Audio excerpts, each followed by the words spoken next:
이상한 나라의 앨리스. 제 7장. 미친 다과회. 글쎄, 집 앞 나무 아래에는 정말 예쁘고 아기자기한 탁자가 차려져 있었고, 세상에나 3월 토끼랑 모자, 장수가 그 탁자에 앉아 아주 여유롭게 차를 마시고 있었어요. 그들 사이에는 겨울잠쥐가 앉아 있었는데 정말 세상 모르고 깊이 잠들어 있었죠.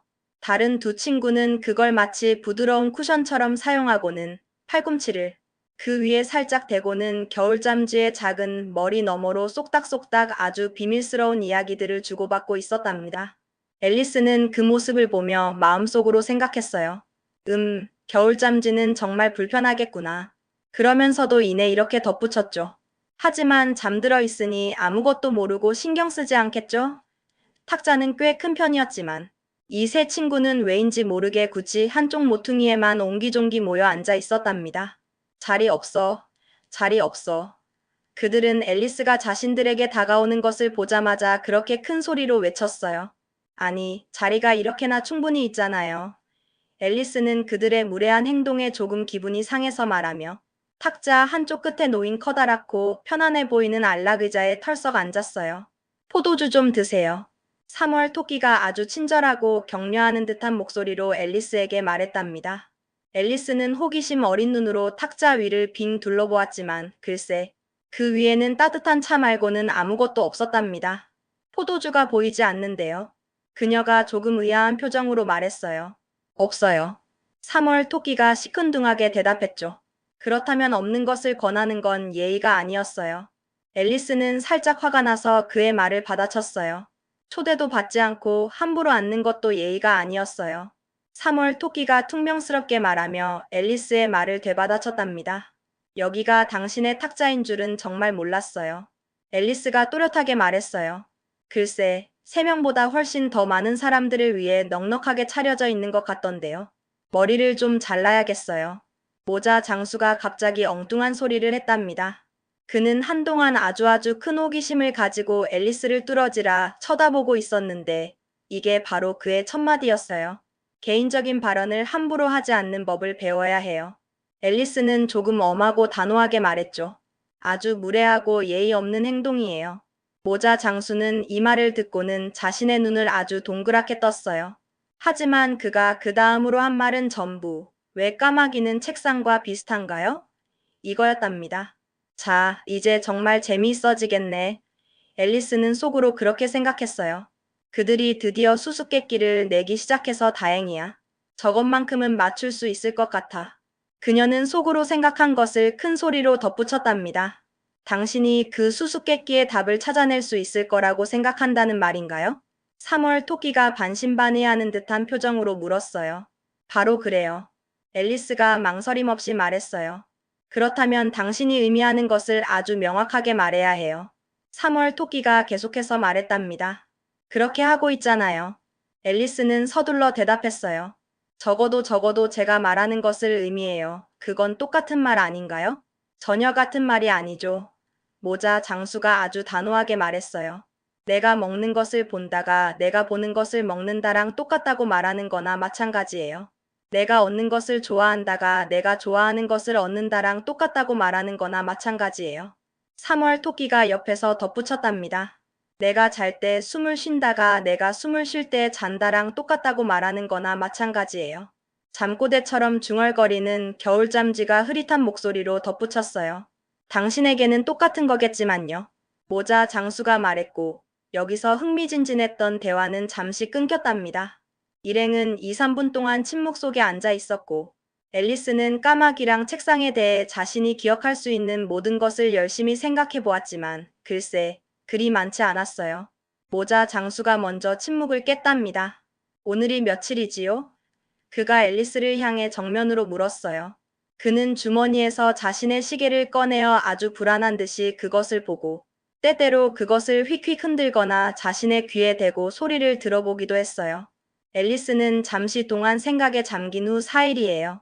라고 망설이며 말했어요. 이틀이나 틀렸잖아. 모자 장수가 깊은 한숨을 쉬었답니다. 버터가 기계장치에 맞지 않을 거라고 내가 분명히 말했잖아요.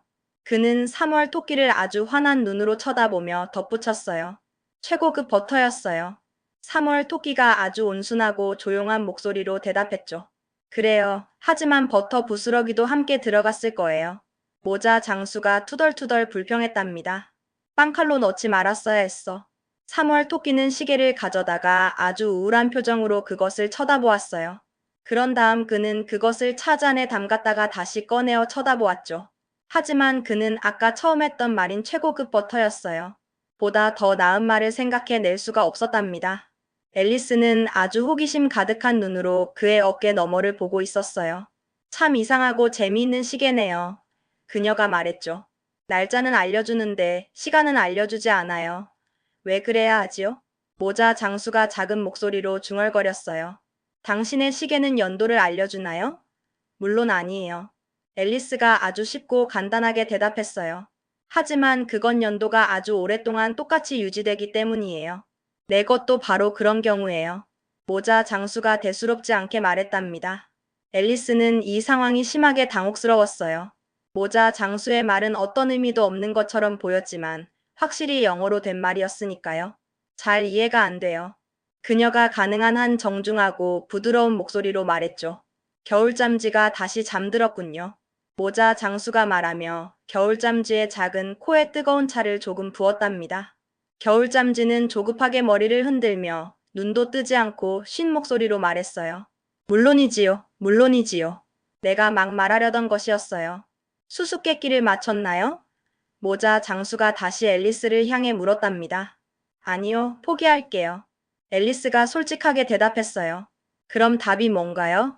전혀 모르겠어요. 모자 장수가 시큰둥하게 말했답니다. 저도요. 3월 토끼가 어깨를 으쓱하며 말했어요. 앨리스는 지쳐서 깊은 한숨을 쉬었어요. 답도 없는 수수께끼를 내면서 소중한 시간을 낭비하는 것보다 더 나은 일을 할 수 있을 것 같은데요. 그녀가 약간 짜증 섞인 목소리로 말했답니다.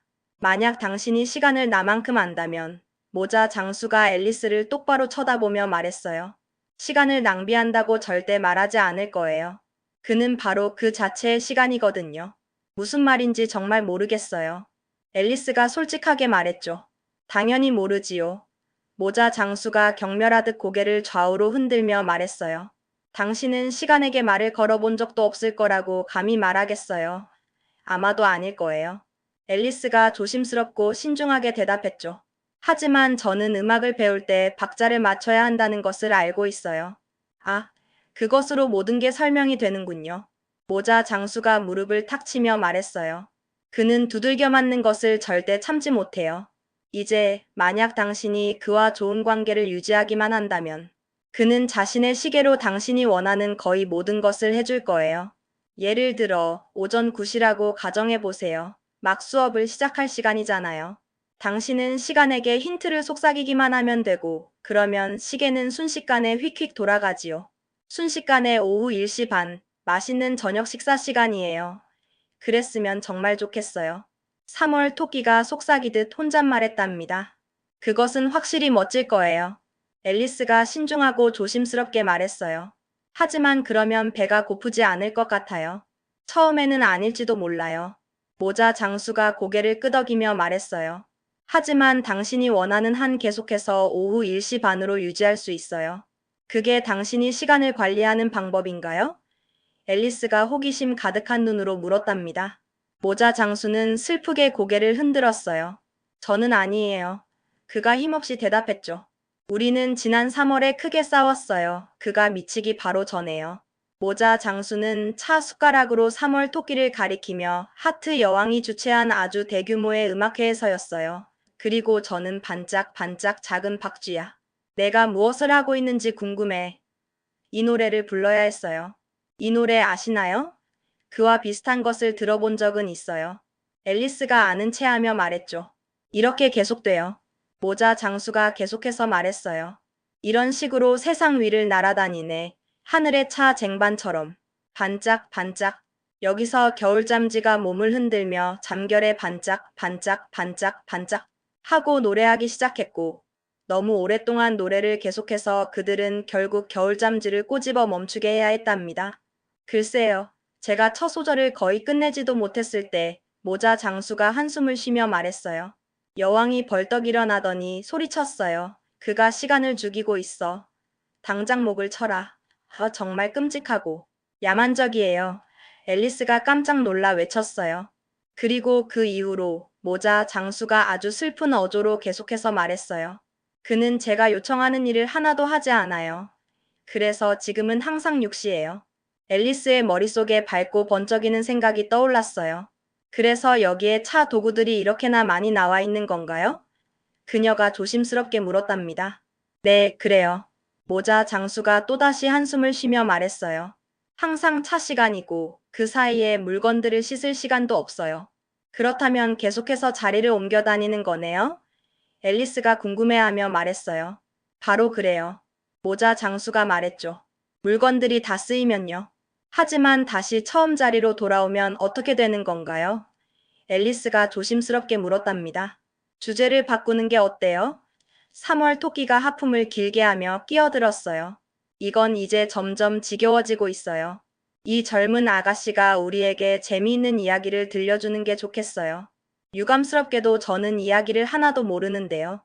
앨리스가 그들의 황당한 제안에 살짝 놀라며 말했어요. 그렇다면 겨울잠지가 해야 해. 그들 둘 다 거의 동시에 소리쳤어요. 일어나, 겨울잠지. 그리고 그들은 겨울잠지를 양쪽에서 동시에 힘껏 꼬집었답니다.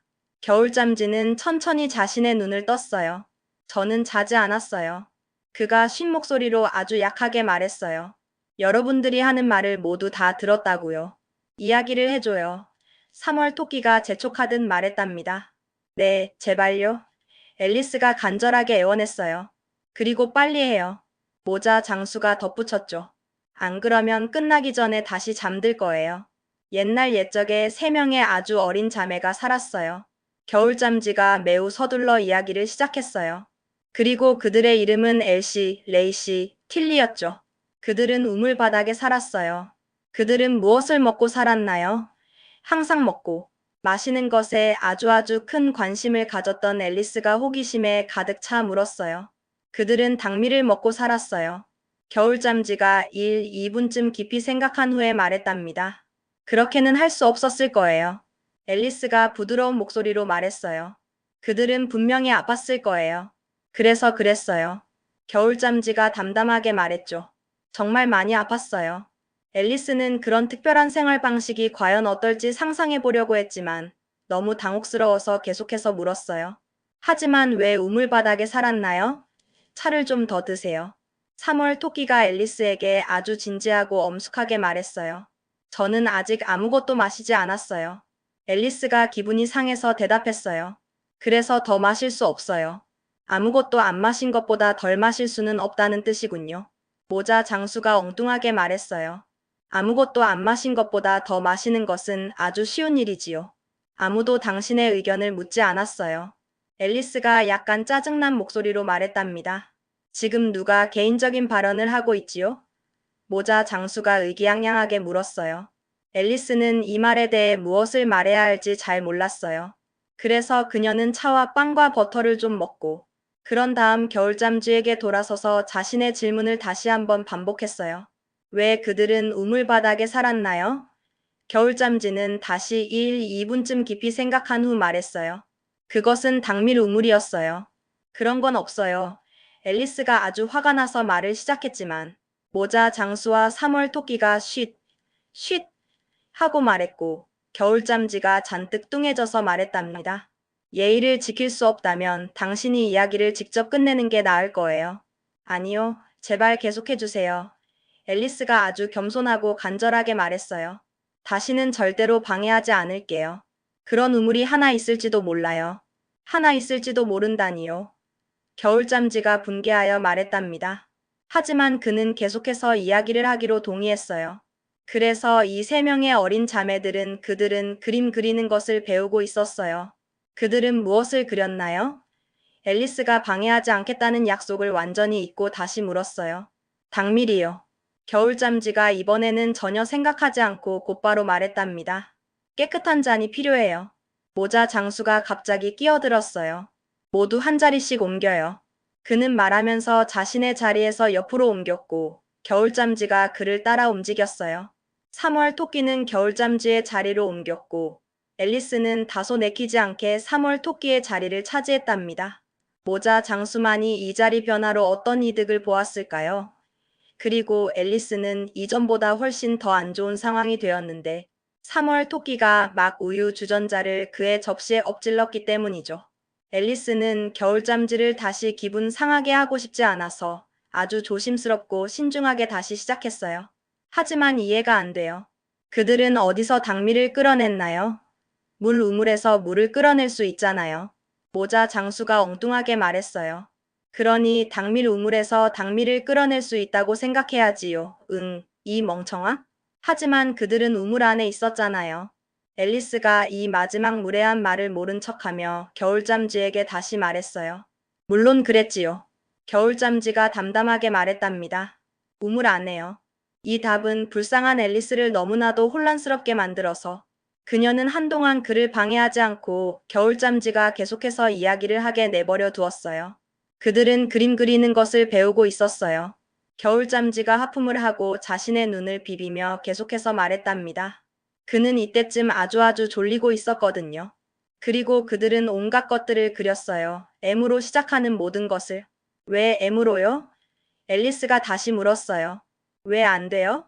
3월 토끼가 퉁명스럽게 말했답니다. 앨리스는 이 말에 아무 말도 할 수 없어 침묵했어요. 겨울잠지는 이때쯤 이미 눈을 감고 꾸벅꾸벅 졸기 시작했답니다. 하지만 모자 장수에게 꼬집혀서 작은 비명과 함께 다시 깨어났고 겨우 정신을 차리고는 계속해서 말했어요. M으로 시작하는 것, 예를 들어 쥐더, 달, 기억, 그리고 다량 당신도 물건들이 거의 같다고 말하잖아요. 다량의 그림 같은 것을 본 적이 있나요? 정말로 지금 물어보니 앨리스가 아주 혼란스러워하며 말했어요. 제 생각에는 그렇다면 말하지 말아야 해요. 모자 장수가 앨리스의 말을 뚝 끊으며 말했답니다. 이 무례하고 갑작스러운 행동은 앨리스가 더 이상 참을 수 있는 한계를 넘어섰어요. 그녀는 아주 큰 혐오감을 느끼며 자리에서 벌떡 일어나서 그곳을 걸어 나갔답니다. 겨울잠지는 앨리스가 떠나자마자 즉시 잠들었고 다른 두 친구는 앨리스가 떠나는 것을 조금도 알아차리지 못했어요. 비록 그녀가 한두 번 뒤를 돌아보며 그들이 자신을 부르기를 반쯤은 바랐지만 말이에요. 그녀가 그들을 마지막으로 본 것은 그들이 겨울잠지를 커다란 찻주전자에 넣으려고 애쓰고 있을 때였답니다. 어쨌든 다시는 거기에 가지 않을 거야. 앨리스가 숲을 헤치며 씩씩하게 걸어가면서 혼잣말했어요. 내 평생 참석한 다과회 중에서 가장 어리석고 황당한 다과회였어. 그녀가 이렇게 말하는 순간 그녀는 나무 중 하나에 바로 그 안으로 통하는 작고 신비로운 문이 있다는 것을 갑자기 알아차렸어요. 정말 신기한데 그녀는 생각했어요. 하지만 오늘은 모든 게 신기해요. 그러니 바로 들어가는 게 좋겠어. 그리고 그녀는 망설임 없이 그 문을 열고 안으로 들어갔답니다. 다시 한번 그녀는 아주 길고 좁은 복도에 있는 자신을 발견했고 전보다 더 작은 유리 탁자 가까이에 서 있었어요. 이제 이번에는 더 잘할 거야. 그녀가 혼잣말하며 작은 금 열쇠를 가져다가 정원으로 통하는 문을 조심스럽게 여는 것으로 시작했답니다. 그런 다음 그녀는 주머니에 넣어두었던 버섯 조각을 조금씩 베어 먹기 시작했어요. 그녀가 약 1피트 높이가 될 때까지 말이죠. 그런 다음 그녀는 작은 통로를 따라 조용히 걸어 내려갔답니다. 그리고 나서 그녀는 마침내 아름답고 환상적인 정원에 있는 자신을 발견했어요. 밝고 알록달록한 화단들과 시원하고 상쾌한 분수들 사이에 말이에요. 그 정원은 마치 꿈속의 한 장면처럼 눈부시게 아름다웠답니다. 앨리스는 그곳에서 한동안 넋을 잃고 서 있었어요. 모든 것이 그녀를 압도할 만큼 아름다웠고 이전에 겪었던 혼란스러움과 불쾌함은 깨끗이 사라지는 듯했죠. 꽃들은 생생한 색으로 피어나 있었고 분수에서 쏟아나는 물줄기는 햇빛에 반짝이며 무지개 빛을 띠었어요. 그녀는 이 모든 풍경이 마치 그림처럼 완벽하다고 생각했답니다. 그녀의 마음속에는 이제 새로운 모험에 대한 설렘이 가득했어요. 그녀는 조심스럽게 한 걸음 옮기며 정원의 구석구석을 탐험하기 시작했죠. 향긋한 꽃향기가 그녀의 코끝을 간지렸고 작은 새들이 나뭇가지 위에서 아름다운 노래를 불렀어요. 앨리스는 이 모든 것이 너무나도 환상적이고 평화로워서 이 순간이 영원히 계속되기를 바랐답니다. 그녀는 이 정원이 자신을 또 어떤 신비로운 곳으로 이끌어줄지 기대했어요. 그녀의 작은 심장은 두근거렸고 눈은 호기심으로 반짝였죠. 이 정원은 분명 그녀가 이제껏 본 어떤 곳과도 달랐고 그녀의 상상력을 끝없이 자극했어요. 앨리스는 이 정원이 마치 살아있는 동화책 한 페이지 같다고 생각했답니다. 그녀는 꽃잎에 맺힌 영롱한 이슬방울을 조심스럽게 만져보기도 하고 분수 물줄기에 손을 담가보기도 했어요. 차가운 물이 그녀의 손가락을 스쳤고 그녀는 시원함에 작은 웃음을 지었죠. 이 모든 경험들이 그녀에게는 아주 특별하게 다가왔어요. 그녀는 마치 꿈속을 걷는 듯한 기분으로 정원을 거닐었고 어떤 모험이 또 그녀를 기다리고 있을지 상상했답니다. 그녀의 마음속에는 더 이상 불안함이나 당혹스러움은 없었어요. 오직 순수한 호기심과 즐거움만이 가득했죠. 앨리스는 이 순간의 아름다움을 영원히 간직하고 싶다는 생각을 했어요. 그녀는 잠시 멈춰서서 정원 전체를 눈에 담으려 노력했어요. 이 모든 것이 현실인지 꿈인지 분간하기 어려울 정도로 신비로운 곳이었답니다. 그녀는 자신이 이 마법 같은 세계의 일부가 된 것 같다고 느꼈어요. 그녀의 작은 발걸음은 더욱 가벼워졌고 그녀의 표정은 순수한 행복으로 빛났답니다. 앨리스는 이 아름다운 정원에서 또 다른 신비로운 만남을 기대하며 조용히 미소 지었어요. 그녀는 이 특별한 정원에서 앞으로 펼쳐질 이야기가 더욱더 흥미진진할 거라고 확신했답니다. 그녀의 마음속에는 이제 아무런 걱정 없이 오직 새로운 경험에 대한 기대감만이 넘실거렸어요. 그녀는 이 정원이 선사하는 모든 것을 온 마음으로 받아들일 준비가 되어 있었죠. 마치 오랜 친구를 만난 듯 이 정원은 그녀를 따뜻하게 감싸 안아주는 것 같았답니다. 앨리스는 깊이 숨을 들이쉬며 꽃향기를 맡았고 이 평화로운 순간을 만끽했어요. 그녀는 이제껏 경험하지 못한 가장 아름다운 장소에 와 있다고 느꼈답니다. 이 정원은 그녀에게 새로운 희망과 기쁨을 가져다 주었어요. 그녀는 이곳에서 자신의 가장 행복한 모습을 발견할 수 있을 것만 같았답니다.